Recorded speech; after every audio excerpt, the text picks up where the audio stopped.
ಸಾಹಿತ್ಯ ಪರಿಷತ್ತಿನ ಹುಟ್ಟಿದಬ್ಬವನ್ನ ನಾವಿಲ್ಲಿ ಆಚರಿಸ್ತಾ ಇದ್ದೀವಿ.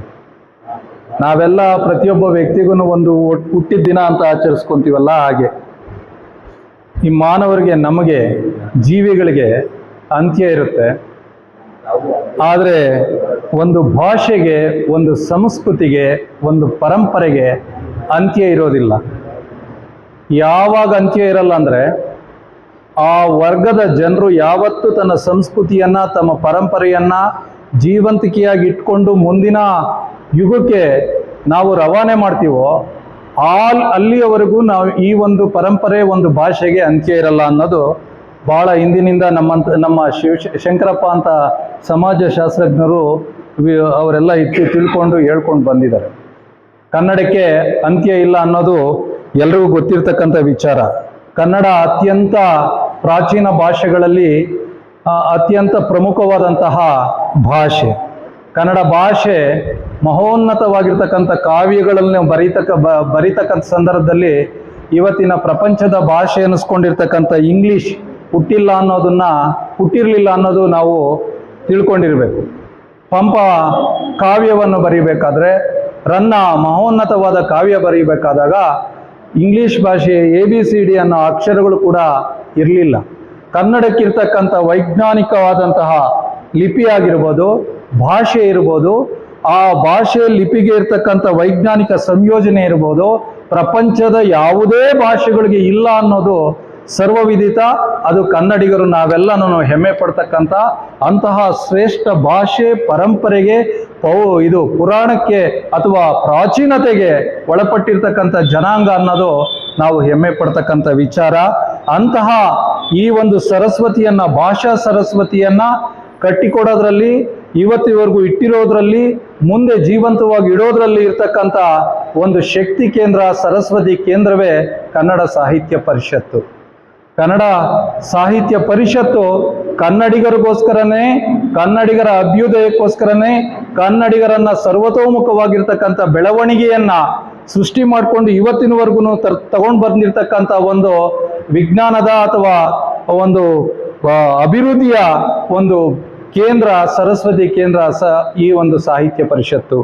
ಇಂತಹ ಸಾಹಿತ್ಯ ಪರಿಷತ್ತು ಯಾಕೆ ನಾವು ಇವತ್ತಿಗೆ ಅದನ್ನ ಹೆಚ್ಚು ಅದಕ್ಕೆ ಪ್ರಾಶಸ್ತ್ಯವನ್ನು ಕೊಡಬೇಕು ಅಂತಂದ್ರೆ, ಬಹುಶಃ ಕನ್ನಡ ಸಾಹಿತ್ಯ ಪರಿಷತ್ತು ನಮ್ಮ ಪೂರ್ವಿಕರು, ಹಿರಿಯರು ಹುಟ್ಟಾಕದೇ ಇದ್ದಿದ್ರೆ ಇವತ್ತಿರ್ತಕ್ಕಂಥ ಕರ್ನಾಟಕ, ಇವತ್ತಿರ್ತಕ್ಕಂಥ ನಮ್ಮ ಒಂದು ಸಂಸ್ಕೃತಿ, ಪರಂಪರೆ ಇಷ್ಟೊಂದು ಸಮೃದ್ಧವಾಗಿ ಬೆಳೆಯೋದಕ್ಕೆ ಸಾಧ್ಯ ಇಲ್ಲ ಅಂತಂದು ನಾವು ಇದರ ಬೆಳವಣಿಗೆ, ಇದರ ಒಂದು ಕಾರ್ಯದ ವ್ಯಾಪ್ತಿಯನ್ನ, ಇದರ ಕೊಡುಗೆಗಳನ್ನ ಸ್ಮರಿಸಿದಾಗ ನಮಗೆ ಗೊತ್ತಾಗುತ್ತೆ.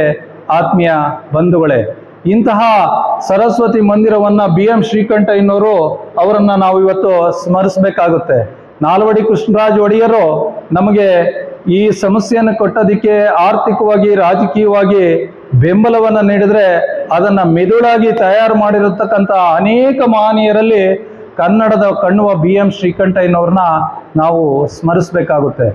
ಕನ್ನಡದ ಕೆಲಸವನ್ನ ಕೆಲವರು ಅಲ್ಲೇ ಸಾಹಿತ್ಯ ಪರಿಷತ್ನಲ್ಲಿ ಕಟ್ಟಿದ್ರೆ, ಇಡೀ ಜಗತ್ತಿನಾದ್ಯಂತ ಇವತ್ತು ಪ್ರಸರಿಸಬೇಕಾದ್ರೆ ದಣಿವಿಲ್ಲದಿದ್ದಂಗೆ, ಊಟ ಆಹಾರ ಇಲ್ಲದಿದ್ದಂಗೆ, ಆ ಕಾಲದಲ್ಲಿ 100 ವರ್ಷಗಳ ಹಿಂದೆ, 120, 130, 140 ವರ್ಷಗಳಿಂದಲೇ ಕನ್ನಡದ ಕೆಲಸಕ್ಕೋಸ್ಕರ ಊರಿಂದ ಊರಿಗೆ ತಲುಪಿ ಕನ್ನಡದ ಸಾಹಿತ್ಯ ಪರಿಷತ್ತಿನ ಪ್ರಾಮುಖ್ಯತೆ ಏನು, ಕನ್ನಡದ ಸಾಹಿತ್ಯ ಪರಿಷತ್ತಿನ ಮುಂದಿನ ಅಗತ್ಯತೆ ಏನು ಅಂತ ಒತ್ತು ಕೊಟ್ಟು ಮೂಲೆಯಲ್ಲಿ ಕಟ್ಟಿದಂಥವರು BM ಶ್ರೀಕಂಠಯ್ಯನವರು. ಸರ್ ಮಿರ್ಜಾ ಇಸ್ಮಾಯಿಲ್ ಅವರ ಕೊಡುಗೆಯನ್ನು ನಾವು ಸ್ಮರಿಸಬೇಕಾಗುತ್ತೆ. ನಮ್ಮವರೇ ಆದಂಥ ಸರ್ ಎಂ ವಿಶ್ವೇಶ್ವರಯ್ಯನವ್ರನ್ನ ಕೂಡ ನಾವು ಸ್ಮರಿಸಬೇಕಾಗುತ್ತೆ. ಕನ್ನಡ ಪುರಾತನವಾದಂಥ ಭಾಷೆ ಅಷ್ಟೇ ಅಲ್ಲದೆ, ತಮಿಳು ಮತ್ತು ಕನ್ನಡಕ್ಕಿರ್ತಕ್ಕಂಥ ಶಾಸನಗಳು ಈ ಭಾರತ ದೇಶದ ಯಾವುದೇ ಭಾಷೆಯಲ್ಲಿ ಶಾಸನಗಳಿಲ್ಲ. ಇವತ್ತು ನಾವು ರಾಷ್ಟ್ರ ಭಾಷೆ ಅಂತ ಕರೆಸ್ಕೊಂತ ಇರ್ತಕ್ಕಂಥ ಹಿಂದಿ, ಕನ್ನಡದ ಕೇವಲ 3% ಶಾಸನಗಳನ್ನು ಕೂಡ ಹೊಂದಿರದೇ ಇರ್ತಕ್ಕಂಥ ಭಾಷೆ ಅದು. ಅಂತಂತ ನಾನೇನು ಹಿಂದಿಯನ್ನ ಅಲ್ಲಗಳಿತಾ ಇಲ್ಲ. ಕನ್ನಡಕ್ಕಿರ್ತಕ್ಕಂಥ ಹೆಚ್ಚುಗಾರಿಕೆ, ಕನ್ನಡಕ್ಕೆ ಕೊಟ್ರೆ 10 ಜ್ಞಾನಪೀಠ ಪ್ರಶಸ್ತಿಗಳು ಕೊಡ್ಬೋದಂತೆ. ಆದ್ರೂ ಇದು ಕನ್ನಡಕ್ಕೆ ಮೊದಲೇ ಅತಿ ಹೆಚ್ಚು ಜ್ಞಾನಪೀಠ ಪ್ರಶಸ್ತಿ ಬಂತು ಅಂತಂದೇಳಿ ಇವತ್ತು GS ಶಿವರುದ್ರಪ್ಪ ಅವರು ಕೊಡೋದು ತಪ್ಪೋಯ್ತು.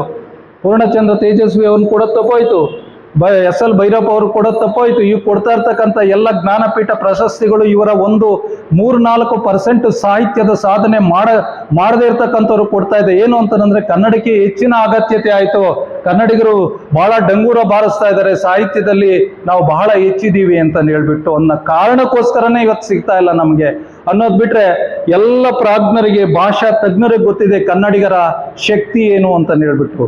ಕನ್ನಡದ ಸಾಹಿತ್ಯ ಕೇವಲ ಒಂದು ಪ್ರಕಾರದ ಸಾಹಿತ್ಯ ಇಲ್ಲ, ಕನ್ನಡದ ಜನರೇ ಅಂತವರು ಅತಿ ಹೆಚ್ಚು ಜಾನಪದ ಕಲೆಗಳನ್ನ, ಜಾನಪದ ಪ್ರಕಾರಗಳನ್ನ ಹೊಂದಿರತಕ್ಕಂಥ ಭಾಷೆ ಯಾವುದಾದ್ರೂ ಭಾರತದಲ್ಲಿದ್ರೆ ಅದು ಕರ್ನಾಟಕದಲ್ಲಿದೆ. ಸುಮಾರು 5,000 ಜಾನಪದ ವಿಭೇದತೆಗಳನ್ನು ಹೊಂದಿರತಕ್ಕಂಥ ಪರಂಪರೆಗೆ ಸೇರಿರ್ತಕ್ಕಂಥವ್ರು ನಾವು. ಇವತ್ತು ನಮ್ಮ ಉರ್ದು ಭಾಷೆ ಯಾವಾಗ ಹುಟ್ಟಿತ್ತು? 13-14ನೇ ಶತಮಾನದಲ್ಲಿ ಹುಟ್ಟಿತು. ಈಗ ನಮ್ಮ ಬೇರೆ ಬೇರೆ ಭಾಷೆಗಳೆಲ್ಲನೂ ಹುಟ್ಟಿರ್ತಕ್ಕಂಥದ್ದೆಲ್ಲನೂ ತಮಿಳು ಮತ್ತು ಕನ್ನಡ, ತಮಿಳು ಅಂತ ಕರೀತಾರೆ. ದ್ರಾವಿಡ ಭಾಷೆ ಯಾವಾಗ ಮುಂದೆ ಹುಟ್ಟಿತು, ಯಾವಾಗ ಲೇಟಾಗಿ ಹುಟ್ಟಿತು ಅನ್ನೋ ವಿಚಾರ ಈಗ ನಮ್ಮ ಹಂಪ ನಾಗರಾಜಯ್ಯನವರು ನಮ್ಮವರು ವಿಶ್ಲೇಷಣೆ ಮಾಡ್ತಾ ಇದ್ರು. ದ್ರಾವಿಡ ಭಾಷೆಯಲ್ಲಿ ಕನ್ನಡ ಮತ್ತು ತಮಿಳು ಏಕಕಾಲದಲ್ಲಿ ದ್ರಾವಿಡ ಕುಟುಂಬದಲ್ಲಿ ಉದಯಿಸಿರ್ತಕ್ಕಂಥದ್ದು. ಸ್ವಲ್ಪ ಸಾಹಿತ್ಯದ ಹಿನ್ನೆಲೆ ಪ್ರಕಾರಗಳು ನಮಗಿಂತ ಹಿಂದಿಂದು ತಮಿಳನ್ನು ಸಿಕ್ಕಿರೋದ್ರಿಂದ ನಾವು ತಮಿಳು ಅತ್ಯಂತ ಹಳೆಯ ಪ್ರಾಚೀನ ಭಾಷೆ ಅಂತಂದು ಹೇಳ್ತಾರೆ. ವಿನೋಬಾ ಭಾವೆ ಹೇಳ್ತಾರೆ ಕನ್ನಡವನ್ನ ಲಿಪಿಗಳ ರಾಣಿ ಅಂತಂದು. ಯಾಕೆ ಹೇಳ್ತಾರೆ ಅಂತಂದ್ರೆ ಅದಕ್ಕೆ ಭಾಷೆಯ ಮಾತಾಡೋದು ಮತ್ತು ಭಾಷೆಯ ಬರವಣಿಗೆಯಲ್ಲಿರ್ತಕ್ಕಂಥ ಸಾಮ್ಯತೆ ಅಂತಂದು. ಇವತ್ತು ಕನ್ನಡಿಗರು ಪ್ರಪಂಚದ ಎಲ್ಲ ಪ್ರದೇಶಗಳಲ್ಲಿ ಇದ್ದಾರೆ. ಕನ್ನಡದವರು, ಕನ್ನಡ ಸಾಹಿತ್ಯ ಪರಿಷತ್ತು ಕೇವಲ ಕರ್ನಾಟಕದಲ್ಲ, ಭಾರತದಲ್ಲ, ತನ್ನ ಶಾಖೆಗಳನ್ನ ವಿದೇಶಗಳಲ್ಲಿ ಕೂಡ ಹಬ್ಬಿದೆ.